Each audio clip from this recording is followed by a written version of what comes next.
देंगे। इसमें हरगिज मेरा मकसद ये नहीं है कि मैं किसी पर बात करूं या किसी की तरफ उंगली उठाऊं, बल्कि मैं सिर्फ जो मेरा फोकस होगा वो खुदा के कलाम को बयान करना और खुदा के कलाम के हवाले से बताना, बपतिस्मे के हवाले से बयान करना है। इसलिए हम सबसे पहले बपतिस्मे के माने और मफहूम को जानेंगे कि बपतिस्मे का माने क्या है और इसका मफहूम क्या है। बपतिस्मा लफ्ज यूनानी जुबान का लफ्ज है बैप्टिज्म, और बैप्टिज्म में से ये लफ्ज बैप्टिज्म ये बैप्टिजो यूनानी का लफ्ज है, उसमें से निकला है या अखज किया गया है। और ग्रीक या यूनानी कॉन्टेक्स्ट में मतन में अगर हम देखें तो इसके माने जो हैं वो इमर्स, अंग्रेजी जुबान में इमर्स कहा गया है, और उर्दू जुबान में इसके लिए जो माने निकलते हैं बैप्टिजो के वो है गर्क करना, किसी चीज में डुबोना या गोता देना।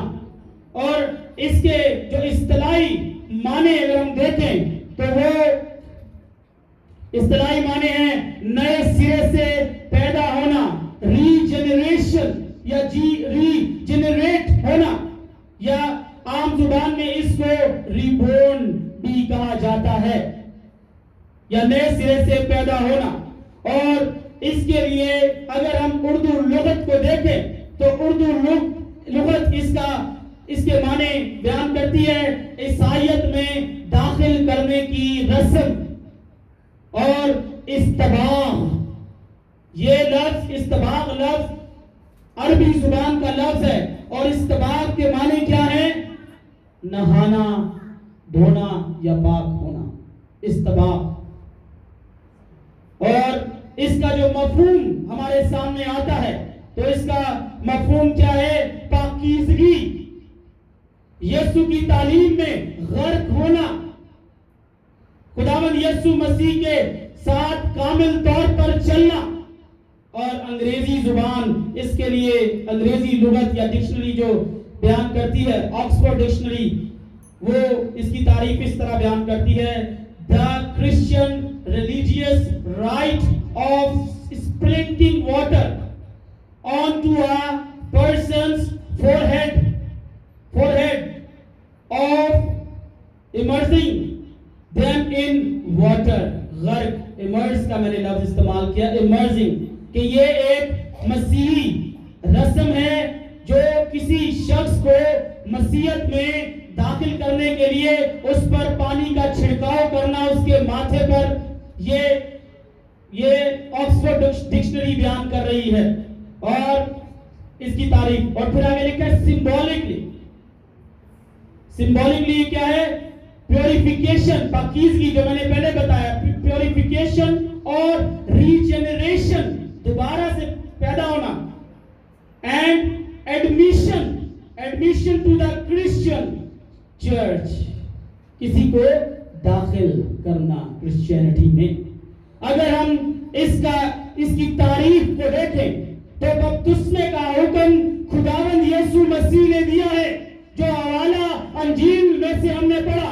यीशु मसीह क्या कह रहा है? खुदावंद यीशु मसीह कहता है, यीशु ने पास आकर उनसे बातें कही और कहा, आसमान और जमीन का कुल इख्तियार मुझे दिया गया है, बस तुम जाकर सब कौमों को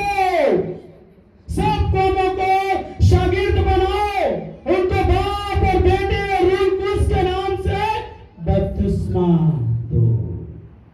खुदावंद यीशु मसीह क्या कह रहा है? सब कौमों की बात हो रही है। और जब खुदावंद यीशु मसीह ने शागिर्दों को यह हुक्म दिया तो शागिर्दों ने उसके हुक्म पर अमल किया और उन्होंने बाप और बेटे और रूह कुद्स की तालीम को क्या किया? दुनिया के गोशे तक पहुंचाया। उन्होंने बाप और बेटे तस्लीस की तालीम को हर जगह पहुंचाया और खुदावंद यीशु मसीह के लिए गैर कौमों में से लोगों को बैप्टाइज किया। उनको खुदावंद खुदावंद यीशु मसीह में शामिल। मैंने पहले आपको बताया कि बपतिस्मा क्या है। क्या बपतिस्मा निजात है?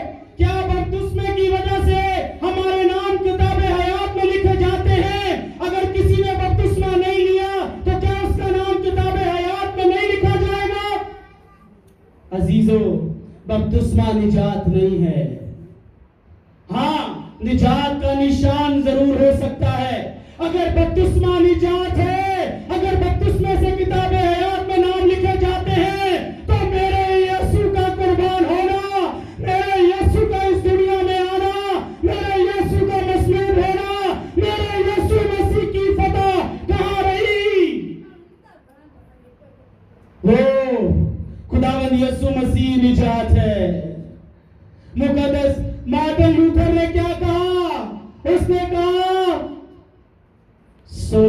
सोलस क्रिस्टस, निजात यीशु है, निजात खुदावंद यीशु मसीह है, निजात इकलौता खुदा का बेटा है, जिसके वसीले से हम उसके खून बहाने के बायस हम निजात पाते हैं। तो फिर क्यों ये कहा जाता है कि ਜਦੋਂ तक ਤੁਸੀਂ बपतिस्मा नहीं लोगे ताड़े ना किताबे हयात नहीं लिखे जाओगे। अगर एक शख्स ऐसा है जिसने बपतिस्मा ले लिया है, वो मसीह में आ गया है, लेकिन उसके काम मसीह वाले नहीं है, वो मसीह के साथ कायम नहीं है, वो अपने सारे गलत काम, मिलावट, झूठ, लालच, बदी, जनाकारी, हरामकारी, सारी दुनियावी कामों में पड़ा हुआ है, तो क्या खुदावंद यीशु मसीह उसका नाम किताबे हयात में लिख देगा? क्या खुदावंद यीशु मसीह उसको कहेगा कि नहीं नहीं, इसने बपतिस्मा लिया है, ये तो सीधा सीधा मेरे फिरदौस में जाएगा? और अगर एक शख्स, अभी हमने वाला जो पढ़ा है रोमियो के खत में से, इसकी तरफ अगर हम आए, रोमियो का खत उसका दूसरा बाब और उसकी 25वीं आयत में क्या लिखा है?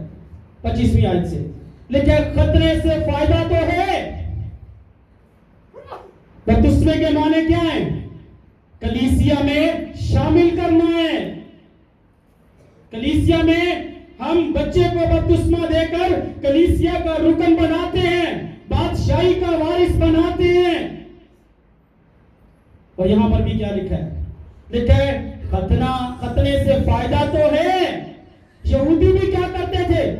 यहूदी बच्चे का खतना किया करते थे, और खतना करके से क्या करते थे? यहूदियत में शामिल करते थे। वो कह रहे खतने से फायदा तो है, लेकिन क्या? बशर्त ये कि तू शरीयत पर अमल करे।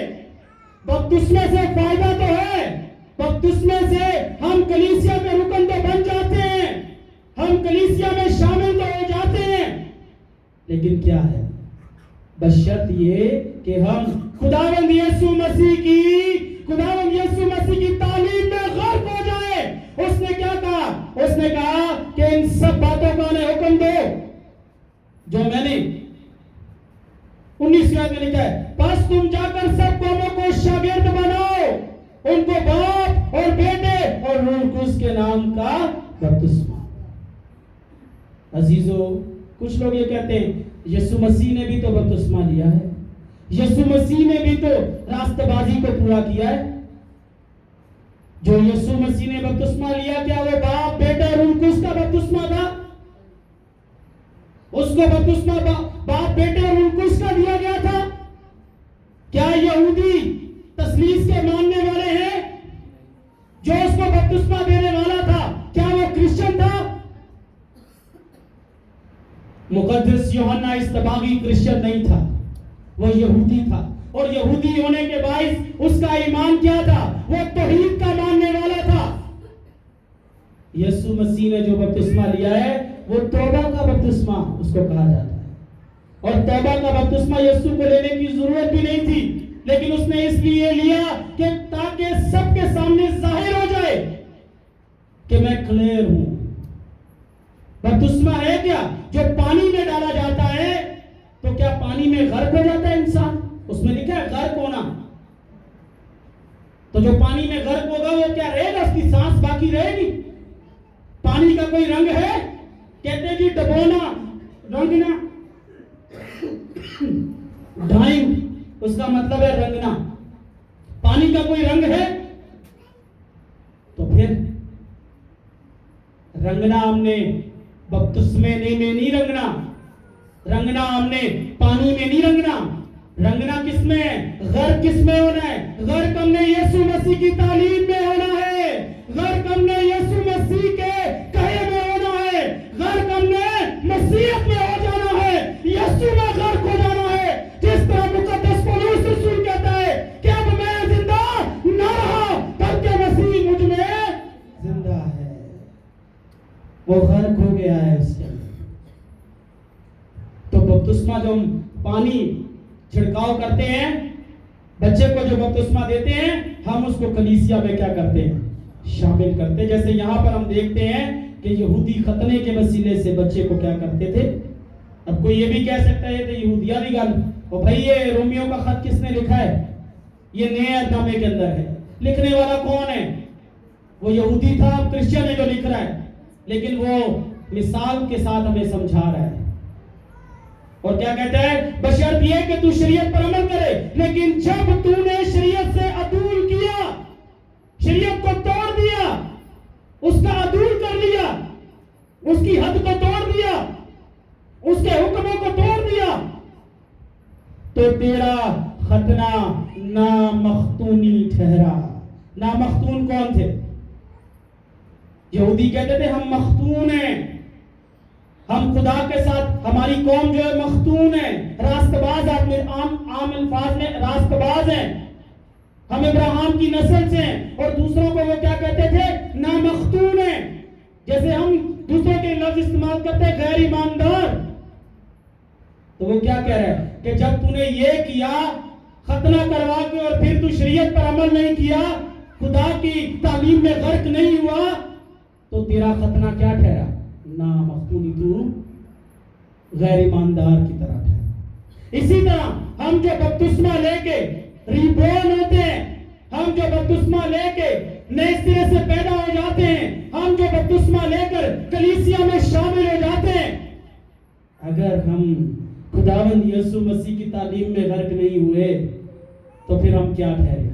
ईमानदार नहीं ठहरे, फिर गैर ईमानदार ठहरे। और फिर क्या लिखा है? लिखा, बस अगर नामख्तून शख्स शरीयत के हुक्मों पर अमल करे, अगर कोई ऐसा शख्स हो जिसका बच्चे का बपतिस्मा हुआ हो और वो खुदा के साथ सही तौर पर चल रहा हो, तो अगर ऐसे लोग भी हैं, हमने नहीं, तेरे निजात के दरवाजे बंद नहीं, तू वड्डे दा बपतिस्मा नहीं लिया, तू निजात च नहीं जा सकता। ये किस खुदा को मानते हो? अकल के, होश के नाखून ले लो। कोई तुम पर उंगली उठाएगा, तुम्हारा खुदा कैसा खुदा है? जो हर कोई गलत काम करे बस गोता ले ले तो वो निजात में, और जो खुदा के साथ चले, हर वक्त अपने बदन और रूह में जंग करे, और उसका बच्चे का अगर बपतिस्मा हुआ है तो उसको कहते नहीं खुदा तेनों कबूल नहीं करेगा। तो यार अपनी दुकानदारी बंद करो, कुछ पढ़े, कुछ सीखे, अकली दलील पर बात करें। सीधा सीधा कहेंगे तुसी बाइबल को डिनाइल कर रहे हो, बाइबल को रद्द कर रहे हो। सीधा सीधा कहेंगे आपका नाम किताबे हयात में नहीं लिखा हुआ। ऐसे कहते जैसे लखवा के आंदे रहते कि पक्की पेंशन में लखवा के आएगी, अपना पता नहीं है, तुझे रहते उंगली चुक देती है। और फिर क्या लिखा है? लिखा है कि बस अगर नामख्तून शख्स शरीयत के हुक्मों पर अमल करे, तो क्या उसकी नामख्तूनी खतने के बराबर ना गिनी जाएगी? अगर कोई बंदा ऐसा हो जिसका बड़े का बपतिस्मा नहीं हुआ लेकिन खुदा के साथ चलता है, तो क्या खुदा उसको कबूल ना करेगा? और फिर क्या लिखा है? लिखा, और जो शख्स कौमियत के सबब से नामख्तूम रहा और अगर वो शरीयत को पूरा करे, तो क्या तुझे जो बावजूद कलाम और खतने के शरीयत से अदूल करता है कसूरवार न ठहराएगा? बपतिस्मा तो ले लेते हैं पर कब्जा करना नहीं छोड़ते, किसी के घर पर कब्जा करना नहीं छोड़ते। बपतिस्मा तो ले लेते हैं, दूसरे को फायदा देना नहीं चाहते, बपतिस्मा तो ले लेते हैं, हर तरह की बुराई बदी में कायम होते हैं। खुदा तरतीब का खुदा है, खुदा इंसाफ पसंद खुदा है, खुदा आदिल और मुंसिफ है। वो दिलों पर नजर करता है। उसने डाकू को ये नहीं कहा उत्तर सलीब तो पहले बपतिस्मा लेके आ, फिर तेरा नाम किताब याद से लिखाऊंगा। उतर के बपतिस्मा ले, फिर तेरे निजात मिलेगी। किसकी बात करते हो? ये तो वो है जो सलीब पर लटका हुआ है और कहता है ऐ बाप इनको माफ कर, नहीं जानते कि क्या करते हैं। किसकी बात करते हो? ये तो वो है जो डाकू को कहता है आज उसने इकरार किया है, सिर्फ उसने खुदावंद यीशु मसीह को कबूल ही किया है। सिर्फ उसने नहीं कहा कि जा वडेदा बपतिस्मा लेके आ, उसने कहा आज ही तू मेरे साथ फिरदौस में होगा। ये रैशनल बातें हैं, अकली दलील, अकल इसको तस्लीम करती है। सिर्फ एक राग पीटना, ये बस बपतिस्मा ले लो, बपतिस्मा ले लो, नजात ले लो, नजात ले लो, ये काफी नहीं है। और फिर क्या लिखा है? लिखा है क्योंकि वो यहूदी नहीं जो जाहिर का है, वो मसीह नहीं जो खाली गोता लेके डूब कर बाहर आ जाए। जाहिरी को नहीं मानता खुदा, ये हमारे और आपके लिए जाहिर। और फिर कहता है वो यहूदी नहीं जो जाहिर का है, और ना वो खतरा है जो जाहिरी और जिस्मानी है, बल्कि यहूदी वही है जो बातिन का है, मसीही वही है जो बातिन का है, दिल से खुदावंद को कबूल करता है। मसीही वही है, बपतिस्मा उसी का है जो खुदा के साथ कामिल रफ्तार से चलता है। चर्च का मेंबर वही है जो सच्चाई के साथ खुदावंद यीशु मसीह को कबूल करता है, जो सच्चाई के साथ उसकी राहों को दरियाफ्त करता है, जो सच्चाई के साथ बाप और बेटे रूह कुद्स की तालीम देता है, जो सच्चाई के साथ खुदावंद के कदमों में झुकता है, जो हर एक अपने काम को खुदावंद के नाम से शुरू करता है और खुदावंद के नाम से उसको कंप्लीट करता है। हर एक जो डंडी नहीं मारता है, जो जिम्मेदारी उसको दी जाए उसको पूरा करता है। वो चाहे कोई भी हो, वो चाहे उसकी नौकरी हो, वो चाहे वो एक माँ बाप है, चाहे वो एक औलाद है, चाहे वो एक नौकर है, चाहे वो कुछ भी हो, वो हर एक काम खुदावंद के कलाम की कसौटी पर नापता है और उसके मुताबिक जिंदगी गुजारता है। वो ही मसीही है, वो ही खुदावंद यीशु मसीह में शामिल है। अजीजों, खाली कहने से बात नहीं बनती है कि बस हम कहे जी असी बपतिस्मा ले लिए तो शराब छड्डन को दिल नहीं करता, बुरे काम छोड़ने को दिल नहीं करता। क्या खुदा बपतिस्मा लेने की वजह से अगर हम शराब छोड़ देंगे, मैं कहता हूं बिल्कुल मैं उसको बपतिस्मा देने के लिए तैयार हूं, वो तैयार हो जाए, वो छोड़ भी देना। लेकिन मेरा ये कहना है कि अगर हम खुदा पर सही तौर पर ईमान ले आए हैं तो फिर हम यहां पर भी अगर इकरार करें कि खुदावंद आज के बाद खत्म, तो वो भी समझे आपके बपतिस्मे के मुताबिक। यीशु डाकू ने यीशु का सिर्फ इकरार ही किया था, कितने गलत काम थे उसने कहा जब तू अपनी बादशाही में आए मुझे याद कर। उसने कहा मैं तुझसे सच कहता हूं, सच सच कि आज ही तू मेरे साथ फिरदौस में होगा। पाकीज़गी, बपतिस्मे का मतलब क्या है? इस्तबाक, पाकीज़गी। और अगर हम देखें जो हवाला भी क्रंथस की कलीसिया में हम देखें अगर, उसमें भी हमें ये नजर आता है।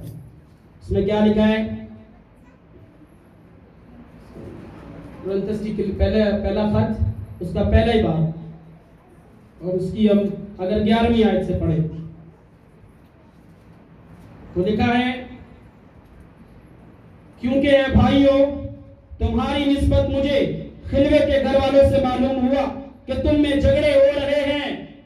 आज कलीसियाओं में भी झगड़े हो रहे हैं, अपनी तरफ से ही तालीम बयान की जा रही है, अपनी तरफ से बना बना के पेश किया जा रहा है और एक दूसरे को देखना नहीं पसंद करते। ये कैसा बपतिस्मा है? कौन सी तालीम है? जो मैं किसी दूसरे को कहूं वो दोस्त की और मैं जन्नती हूं, मैं अपना हिसाब कर लूं, यही बड़ी बात है। कहता है तुम में झगड़े हो रहे हैं, मेरा ये मतलब है कि तुम में से कोई तो अपने आप को कहता है कि मैं पौलुस का हूं, और कोई अपुल्लोस का, कोई कैफा का, कोई मसीह का।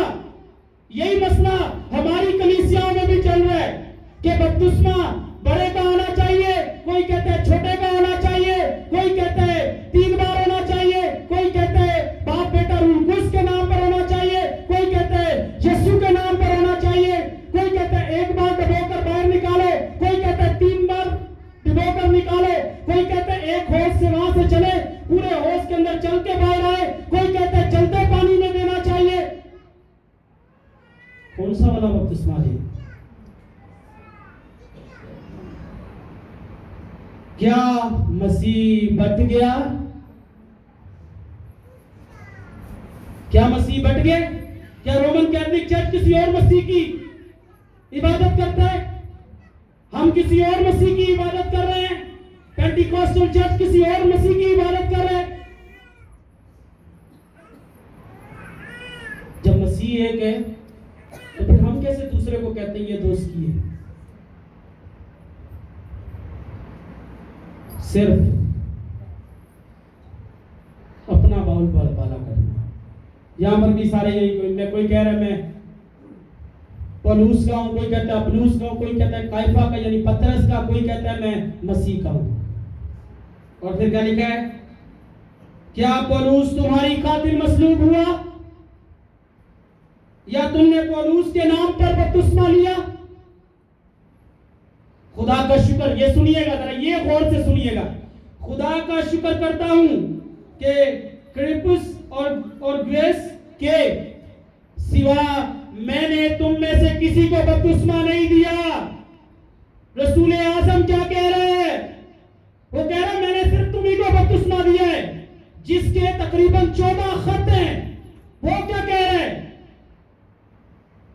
पुराने ऐहदनामे में 27 में से तकरीबन 14 किताबें उसकी हैं। वो कह रहे हैं कि भाई मैंने सिर्फ क्रिस्पुस और गैस, और आगे क्या कहता है? मैंने तुम में से किसी को बपतिस्मा नहीं दिया, ताकि कोई ये ना कहे कि तुमने मेरे नाम पर बपतिस्मा लिया। और फिर क्या कहता है? कहता है हाँ, स्तिफानस के खानदान को भी मैंने बपतिस्मा दिया, बाकी नहीं जानता कि मैंने किसी और को बपतिस्मा दिया हो। इससे बड़े जो दूसरे लोग कह रहे हैं बपतिस्मा ले लो, बपतिस्मा ले लो, आजो आजो आजो आजो बपतिस्मा। अगर बेचारा कोई बीमार है और पूछोगे बाजी निजात याफ्ता हो, निजात याफ्ता हो, मैं निजात मंडल ने चाहिए चले निजात याफ्ता हो, पहला तू ते अपना साफ कर क्या तू निजात याफ्ता है कि नहीं? फिर क्या कहता है? सुनिएगा गौर से। कहता है क्योंकि मसीह ने मुझे बपतिस्मा देने को नहीं भेजा। अब बताएं क्या कह रहे हैं? कह रहे क्योंकि मसीह ने मुझे बपतिस्मा देने को नहीं भेजा, बल्कि खुशखबरी सुनाने को, और वो भी कलाम की हिकमत से नहीं, ताकि मसीह की सलीब बेतासीर ना हो। ये तो कह रहे हैं मैंने यीशु ने बपतिस्मा देने नहीं भेजा। असल में उसके कहने का मतलब है कि मैंने मेंबर वधानू नहीं भेजा कि एक बंदा सीधी डगर पे चल रहा है, जाते जाते ओदी राह विच जना मैं रोड़ा सुट दवा तो बेचारा परेशान हो जाए। मैं भी सुना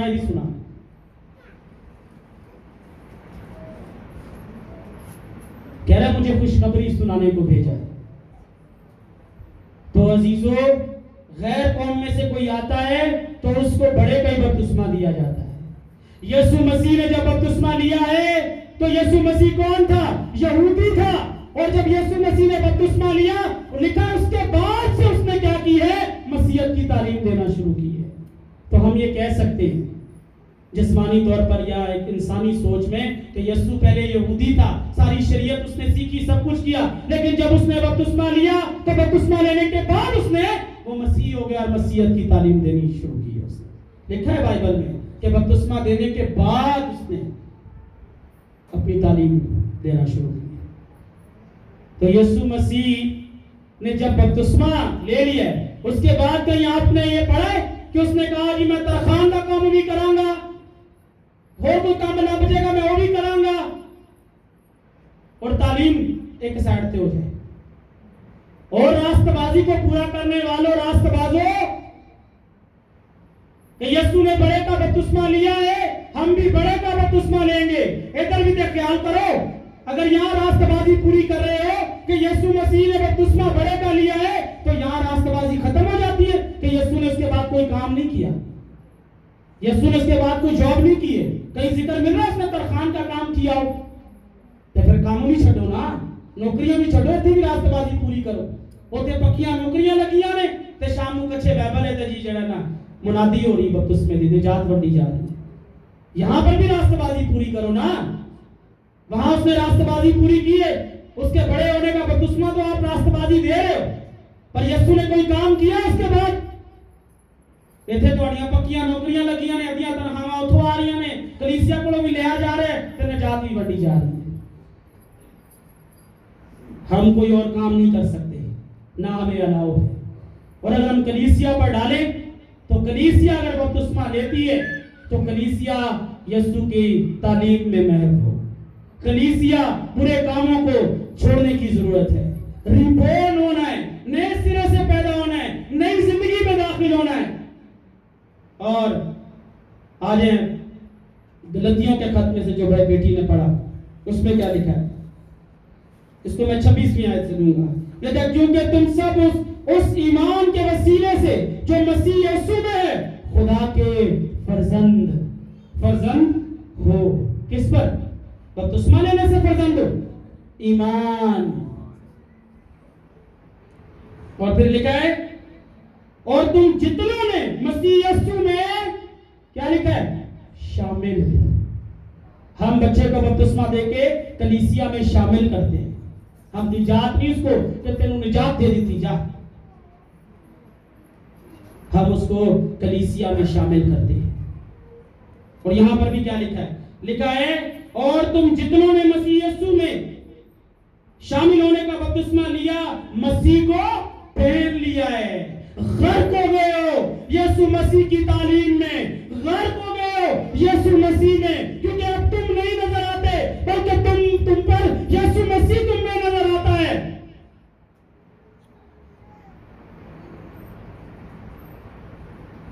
यीशु मसीह नजर आता है। एक बहन से मेरी बात हुई, वो भी बपतिस्मे की अदाई थी, बड़े के एडल्ट बैप्टिज्म की। वो ये कहती है, मैंने कहा अगर एक बच्चा 16 साल में आप बच्चे को बपतिस्मा देते हो और अगर वो 10 साल की उम्र में मर जाता है तो फिर उसको किधर डालेंगे? अगर निजाती बपतिस्मा आप दे रहे हो जो अडल्ट, तो फिर उसको क्या करेंगे? नहीं, उसकी मखसूसियत होती है। मैंने कहा जब आप मखसूसियत करते हो तो फिर इससे बेहतर ये नहीं कि हम उसका बपतिस्मा ही कर देते हैं, उसको कोई डाउट ही ना रहे। भाई जब आप एक बात पे रहो ना, जब आप कह रहे हो कि निजात बपतिस्मा है, फिर इसका मतलब वो बच्चा तो गैर निजात तो मर गया। तो बपतिस्मे के पीछे ना भागे, यीशु के पीछे भागे। बपतिस्मे को ना पकड़े कि जी बपतिस्मा ले आए कि नहीं लिया, निजात याफ्ता हो कि नहीं निजात याफ्ता। मेरा ईमान है मैं निजात याफ्ता हूं, मेरा ईमान है मैंने अपने बच्चों का तीनों का बपतिस्मा करवाया है, वो निजात याफ्ता है, हमारी फैमिली निजात याफ्ता है। क्योंकि किताबे हयात में नाम तो अजीजों जब यीशु कुर्बान हो गया, फाती हो गया, तो नाम हमारे लिख दिए गए थे। अब उस नाम को कायम रखना मेरे और आपके हाथ में है कि हमने उसको कायम रखना है कि नहीं। अगर एक बच्चे का नाम स्कूल में माँ बाप लिखवा देते तो उसके बाद वो बच्चा शरारता करे, मस्तियां करे, लड़ाइयां करे, झगड़े करे, तो उसका नाम क्या स्कूल में रहता है? काट दिया जाता है, क्योंकि वो स्कूल की जो पॉलिसी उसको फॉलो नहीं कर रहा। इसी तरह हमारे नाम मेरे यीशु के 22 उसकी निजात देने के 22 लिखे हुए। अब हमारे ऊपर है कि हम उस पॉलिसी को, कलीसिया की, उस यीशु मसीह की तालीम को फॉलो करते हैं कि नहीं। अगर करेंगे तो निजात हमारे लिए है। जल्दी जल्दी से हम थोड़ा सा आगे बढ़ेंगे और हम देखेंगे इफ्सियों के नाम मुकद्दस पौलुस रसूल का खत, उसका हम देखेंगे चौथा बाब और 5वीं आयत को अगर हम देखें तो यहाँ पर क्या लिखा है, बल्कि चौथी आयत से इसको देख लेते हैं। एक ही बदन है और एक ही रूह है, चुनाचे तुम्हें जो बुलाए गए थे अपने बुलाए जाने से उम्मीद भी एक ही है। हमारी उम्मीद कौन है? एक ही है। कौन? यीशु ने कहा कोई मेरे वसीले के बगैर बाप के पास नहीं आता। और लिखा है एक ही खुदावंद है, एक ही ईमान है, एक ही बपतिस्मा है। एक ही बपतिस्मा है। अगर बच्चे का हो गया है उस पे ईमान रखो, फिर त्यानू दोबारा बपतिस्मा लेने की लोड़ नहीं है, किसी और की बातों में आने की जरूरत नहीं है। कहते हैं एक ही बपतिस्मा है और वो और सबका खुदा और बाप एक ही है, जो सबके ऊपर और सबके दरमियान और सबके अंदर। और आगे लिखा है 7वीं आयत, और हम में से हर एक पर मसीह की बख्शिश, हमारे नाम हमारे कामों की वजह से नहीं दर्ज हुए, ये उसका फजल या बख्शिश है किताबे हयात में जो मेरा और आपका नाम लिखा है। लिखा है बख्शिश के अंदाजे के मुआफिक फजल हुआ है। खुदा का फजल हम पर हुआ है। एक हवाला और हम देखेंगे पतरस का पहला खत, उसका 3रा बाब, उसकी हम 3रे बाब की 21वीं आयत पढ़ेंगे। लिखा है और उसी पानी का मुशाबे भी, मुशाबत पानी, मुशाबा क्या होता है? किसी चीज का अक्स कह ले या उसका नेमल बदल तब्दील। कहता है और उसी पानी का मुशाबे भी यानी बपतिस्मा यीशु मसीह के जी उठने के वसीले से अब तुम्हें बचाता है। उसी से जिस्म की निजासत का दूर होना, पाकीज़गी, जिस्म की पाकीज़गी का दूर करना मुराद नहीं, खाली जिस्म को पाक करना नहीं है, बल्कि खालिस नियत से खुदा का तालिब होना मुराद है। बपतिस्मे का मुराद क्या है? खुदा के ताबे होना, यीशु की तालीम में गर्क होना, यीशु मसीह की तालीमात पर चलना, यीशु मसीह में गर्क होना। बपतिस्मे का मतलब है खाली निजात लेना या किताबे हयात से ना लिखवाना, निजात याफ्ता होना नहीं है, लेबल लगाना नहीं है। एक और हवाला हम देखें, इब्रानियों के नाम खत, उसका 6ठा बाब और उसकी पहली आयत से हम पढ़े तो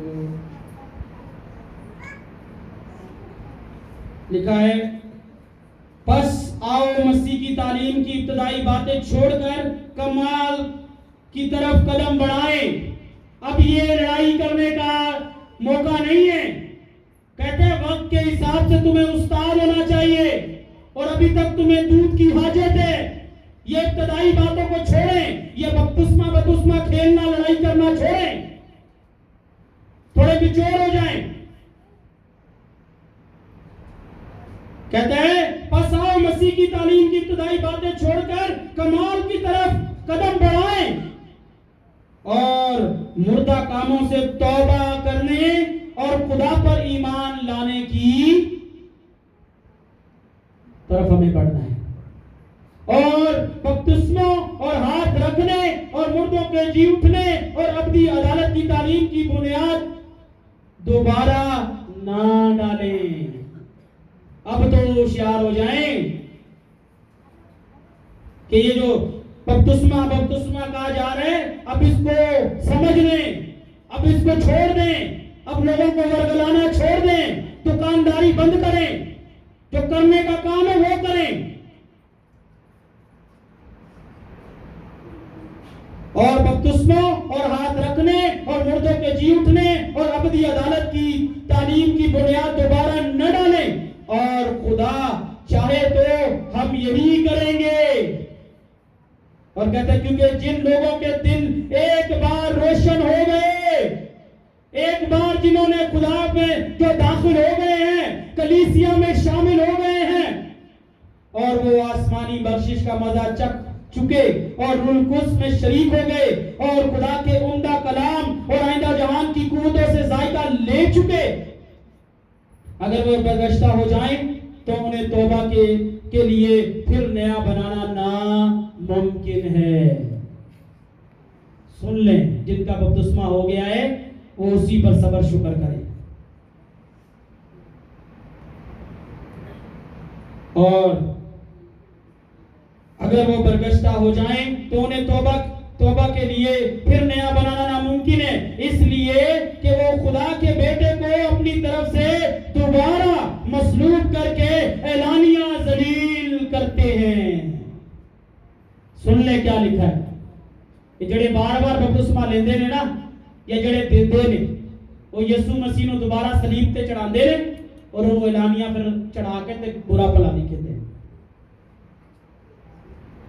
तो अजीजों, बपतिस्मा एक बार है और बपतिस्मा निजात नहीं है, बपतिस्मा कलीसिया में शामिल होना है। जो आपसे कहता है कि बपतिस्मा निजात है, आज आपको पता चल गया कि निजात है कि नहीं, उससे आप बात कर सकते हैं। अगर बपतिस्मा निजात है तो फिर यीशु का खून बहाना क्या है? मार्टिन लूथर ने 5 नारे बुलंद किए थे, उसमें एक क्या था? सोलस क्रिस्टस, निजात यीशु है। उसने कहीं नहीं कहा कि बपतिस्मा निजात है। मानते हैं ना मार्टिन लूथर को? तो इसलिए अजीजों, जो बपतिस्मा हो चुका है उसको कबूल करें, उसी में दोबारा तौबा करके खुदावंद के साथ चले, खुदावंद के साथ कायम हो जाए। खुदा ने आपको कलीसिया में शामिल कर दिया है। हमारा ईमान होना चाहिए कि जब हमने यीशु को कबूल कर लिया है तो हमारा नाम किताबे हयात में लिखा हुआ है। बशर्त ये कि हम अपने काम दुरुस्त कर लें। हम जनाकारी, हरामकारी, कब्जा, मिलावट और सारी बुराइयां दूर करके पाक तसलीस के ईमान पर काम करें, उसमें कायम रहें। यीशु मसीह की तालीम में गर्क होने की जरूरत है। खाली पानी में जाने से बात नहीं बनेगी।